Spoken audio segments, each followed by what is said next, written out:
All right, everyone, ready to dive into another topic. Let's do it. I'm excited for this one. Me too. This time, it's a deep dive into the, well, kind of crazy history of movie ratings in America. Definitely crazy. Yeah, and to kick things off, just try to imagine this. It's 1972, and you've got two huge movies battling it out at the box office. Okay, I'm listening. One is, of course, The Godfather. Yeah. Instant classic, gritty, crime drama, the whole shebang. Right, right. And the other, well, it's Deep Throat, well, let's just say a very different kind of film. A little more on the adult side. Yeah, to put it mildly. But the point is, this weird pairing, it kind of shows you how much things have changed, right? Oh, absolutely. How we view movies, what's considered acceptable. It's a whole different world now. Exactly. And that's the journey we're taking today, from those Wild West days of early cinema all the way to the ratings we see now. Buckle up. It's a wild ride. Oh, I believe it. But before we get ahead of ourselves, got to set the stage. So, those early days, the 1910s, 1920s, movies were still kind of new, and each state had its own WN censorship rules. Oh, yeah. Talk about a mess for filmmakers. Total chaos. Imagine, your movie could be totally different depending on where it was shown. One state might cut out, like, smoking scenes, while another was worried about a bit of exposed shoulder. Yeah, and it wasn't just a pain. It really stifled creativity. Oh, for sure. Yeah. And, this whole mess even ended up in front of the Supreme Court. Oh, wait. What happened? Well, get this. They decided movies were commerce, not art. Can you believe that? Wow. That's a big statement. Huge. It basically opened the door for decades of debate, creative freedom versus societal concerns, all that. Right, right. Because then everyone's worried about what those movies are going to do to people. Exactly. And then came those big Hollywood scandals. Like, remember Olive Thomas, the actress? She was a huge flapper icon, but her death was this whole mysterious thing, and it kind of fueled this idea that Hollywood was full of sin and corruption. Ah, so it's not just the movies themselves, it's the people making them too. Exactly. And then there's the Fatty Arbuckle trials. Man, those were all over the news. This comedian, super famous, gets caught up in this, well, really dark situation. Yeah, I can see how that would paint a pretty negative picture. Oh, absolutely. Public opinion turned hard against Hollywood. They saw it as this den of immorality out to corrupt America's youth. So what did they do? Just let the government step in and censor everything? Well, the studios were terrified of that happening, so they brought in this guy, Will Hayes. Will Hayes. Ringing a bell? Yeah, he was this former postmaster general, squeaky clean reputation, the whole 9 yards. And his job, well, to make America love Hollywood again. Sounds like a tall order. Oh, it was. Mm-hmm. But Hayes, he was a smart guy. He knew how to play the game. Like, instead of fighting the critics, he invited them to screenings. Interesting tactic. Right. And he'd kind of stall on new censorship boards popping up. Very strategic. I see, I see. So he's kind of controlling the narrative, making it seem like Hollywood's listening. Exactly. But then comes the really interesting part. He puts out this list. It's called Don'ts and Be Carefuls. Don'ts and be carefuls. Yeah. Basically, a list of what you can and can't show on screen. Give me some examples. What kind of stuff was on there? Oh, it's wild. Like, no belly dancing, no excessive kissing. Yeah. It almost sounds funny now, but back then, it was serious business. Wow, times have definitely changed. Yeah. But, I mean, think about it. This was a time of massive social change, right? The Roaring '20s, everything's in flux. Right. And Hollywood was both reflecting that A&D pushing those boundaries even further. Exactly. And then, of course, the whole thing gets shaken up again by the 1929 stock market crash. Oh, man, the Depression. Yep.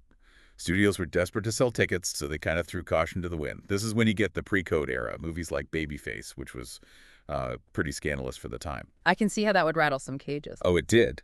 But it also gave audiences a taste of what a more liberated Hollywood could look like. Uh-huh. Of course, it didn't last long. The backlash was coming. Oh, yeah. And that backlash is going to lead us right into the Hays Code era. Yeah. We'll save that story for after the break. So the Hays Code, now that was when things get really strict. Oh, absolutely. No. This wasn't just a list of suggestions anymore. This was the law of the land in Hollywood, heavily influenced by, Catholic values and all that. Yeah, Joseph Breen, the guy enforcing it, he was serious about cleaning up Hollywood. No kidding. And it wasn't just like sex and violence either. The Hays Code dictated everything, right down to how interracial relationships could be portrayed. Oh, yeah. It's crazy to think about how many stories just disappeared because of the code. Like, almost zero LGBTQ plus representation for decades. It's a stark reminder of how censorship, even if it's meant to protect, can really distort history and silence entire communities. Absolutely. But, even under this really strict code, there were cracks starting to show. Oh, tell me more about that. Well, European films, they were coming over, and they had a much more, let's say, relaxed view on what could be shown. Ah, so American audiences are getting a taste of something different. Exactly. Yeah. And it starts to challenge those American ideas about censorship. Then, in 1952, there's this huge Sonjaneri Supreme Court case. They finally decide that movies are art protected by the First Amendment. Wow, so that's the beginning of the end for the Hays Code, right? Well, not quite. Studios were still really nervous about pushing things too far. They'd gotten used to playing it safe. Right, they didn't want to upset anyone or lose money. Exactly. So even though the code was technically gone, its influence stuck around for a long time. Hollywood was still kind of self-censoring. Interesting. So how do we get from there to the rating system we know today? Well, in 1968, the MPAA, that's the Motion Picture Association of America, they step in. They're like, okay, new system, GMRNX. So that's where it all starts. Yep.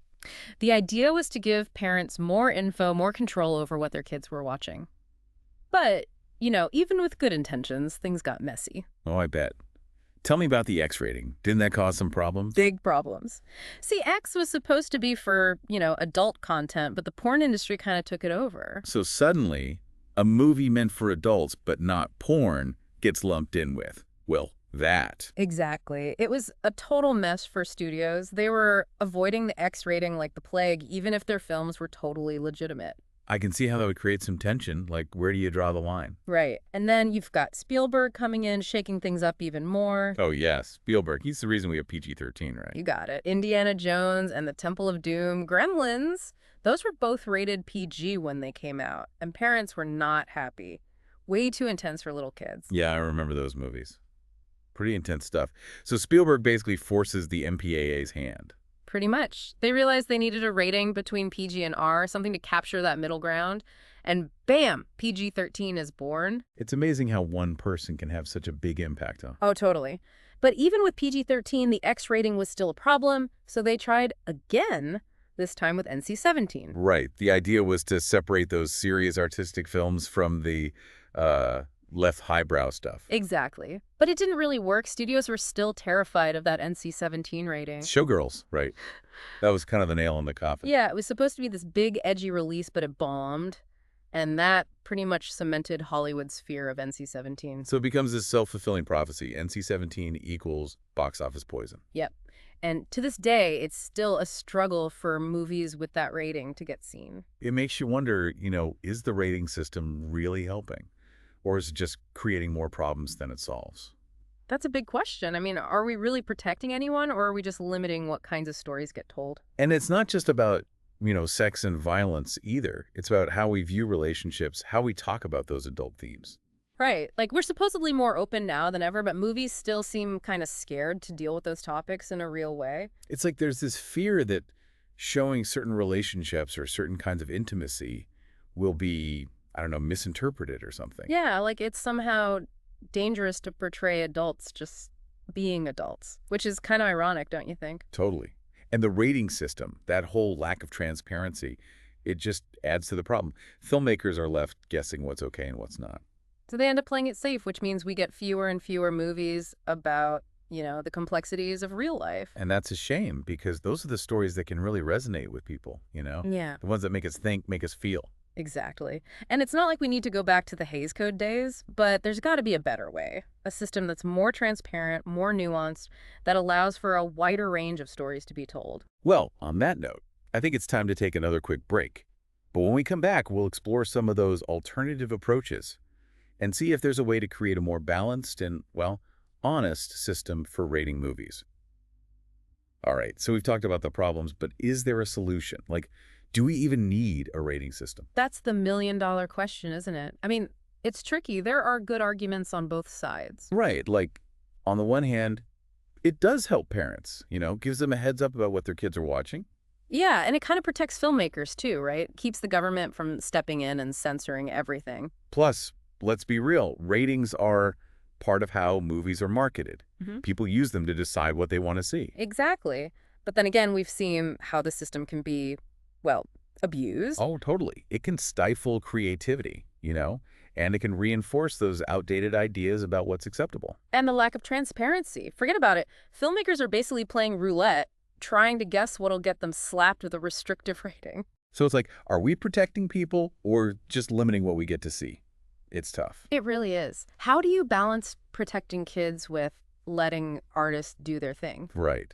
And how do we make sure everyone's voice gets heard? It's a puzzle.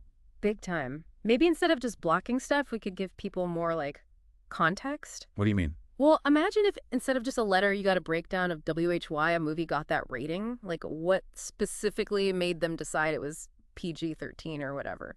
So instead of just a warning, it's more like information. Exactly. Yeah. That way parents can make choices based on, what they think is okay, not just a letter. I kind of like that. It's like empowering people instead of just saying no. Right. It could totally change how we think about ratings. It would be a big shift, but maybe it's time. Well, we've certainly come a long way since those early days, right? From scandals and censors to, well, this whole rating system mess. And it all goes to show how much movies matter.